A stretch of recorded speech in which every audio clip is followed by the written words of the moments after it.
What if I told you that before someone cheats, long before the betrayal, they leave clues, subtle ones like breadcrumbs in the forest? The problem? Most people don't see them. Not because they're foolish, but because they're hopeful, in love, trusting. But what if you could learn to spot the signs before your heart ends up shattered? Welcome to the uncomfortable truth, grounded in psychology, observed through Stoic wisdom.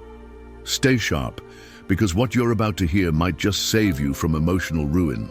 And if you're thinking, this would never happen to me, well, you might want to listen even closer.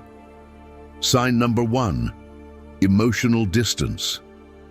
In Stoicism, emotional detachment is a tool for peace. But in relationships, sudden detachment isn't peace. It's a red flag. A disconnect that builds slowly. The warm texts turn cold.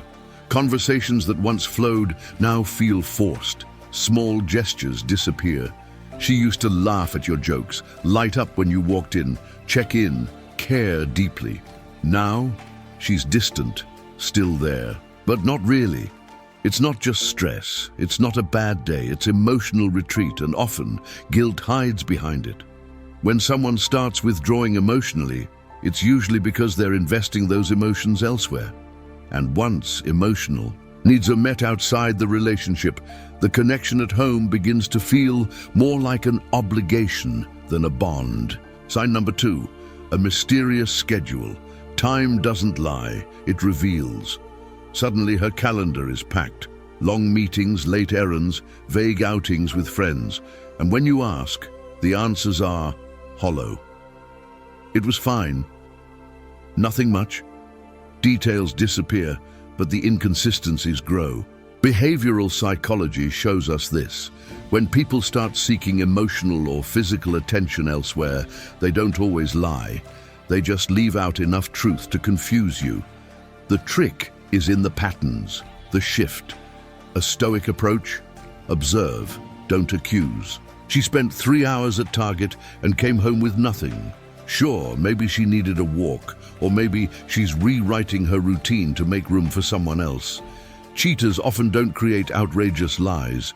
They craft just enough normalcy to pass as truth. Sign number 3, sudden secrecy. Her phone used to sit face up on the table. Now it's locked, flipped over, always in her hand. She smiles at messages you never see. You ask to borrow it, and she reacts like you asked for her bank password. In modern relationships, digital behavior often tells the real story. Emotional cheating doesn't always start with physical betrayal. It begins with messages. Innocent at first, then more intimate. And emotional intimacy, when hidden, can be just as powerful and damaging as the physical kind. If she suddenly guards her phone like it holds state secrets, don't panic, don't pry, watch the behavior. As Marcus Aurelius said, everything we hear is an opinion, not a fact. Everything we see is a perspective, not the truth. So be still, but be wise. Sign number 4, the reversal, gaslighting. Now it's your fault. You're too controlling, too insecure. She starts arguments over nothing, makes you feel like you're imagining things. This is psychological projection. Her guilt gets turned into your doubt. She flips the script so often, you begin to question your own judgment. This is the most dangerous stage, not just for your heart, but for your mind. Because betrayal isn't just painful, it's disorienting. You saw the signs, you felt the shift. But now you're the one apologizing for noticing. That confusion, that's the goal. When guilt becomes too heavy, some don't confess. They deflect, hard. And if you're not careful, you'll lose trust not in her, but in yourself. So, what do you do with all this? You don't rage. You don't beg. You don't try to chase what's slipping away. You observe. You listen to your instincts without letting emotions hijack your clarity. Stoicism teaches us to respond, not react. If you see the signs, let them be what they are. Information, patterns, not proof of failure, but warnings before the fall.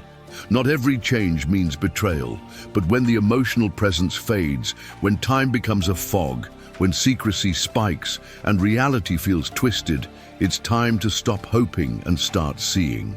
Because sometimes the truth isn't hidden. It's just quietly waiting for you to accept it. Sign 5. Unusual kindness and sudden affection. This one's the most confusing. Out of nowhere, she becomes perfect. Extra kisses, surprise gifts, random "I love you" texts, planned date nights. On the surface, it feels like love, but deep down, something's off. It's not affection, it's compensation. In guilt psychology, people overcorrect to maintain their self-image. When someone struggles with the emotional dissonance between what they've done and who they believe they are, they try to balance the scale. She tells herself, if I'm being extra sweet, I'm not really doing something wrong. But affection that comes from guilt isn't real. It's a mask, and the most dangerous lies are the ones wrapped in tenderness. Don't be seduced by the sudden sweetness. As Marcus Aurelius said, the closer a man is to the truth, the clearer he must see through the fog of pleasure. If she went from cold and distant to overly affectionate overnight, that's not growth. That's guilt in disguise. And now, the final sign. The one that rarely lies. Sign 6, she ends it first or forces you to. This is the last move in the playbook. When it becomes too much to hide or carry, she won't admit the truth. Instead, she creates a reason to end it, or pushes you to do it for her. Maybe it's a sudden argument over nothing, a dramatic exit, a vague "I just need space." Maybe she accuses you of being the problem. You've changed, you're too jealous, too distant. Sound familiar? It's not about you, it's about projection. She wants out but doesn't want to be the villain. So she creates emotional chaos, pokes at your insecurities, starts fights, weaponizes silence until you finally give up. And the moment you do, she gets to play the victim. He gave up on me, when in reality she left long before she said the words. This isn't just avoidance, it's a psychological tactic. She crafts a way out without having to carry the blame. Your job isn't to convince her to stay.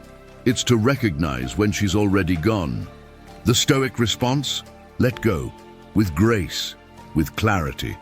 Let your silence speak what your pain cannot. She drops a, "Maybe we need space" line right after a mysterious weekend? That's not timing. That's a story written in guilt. Coincidence? Only if you believe in fairy tales. But here's the bigger question. Why do men miss these signs? Because love blinds reason.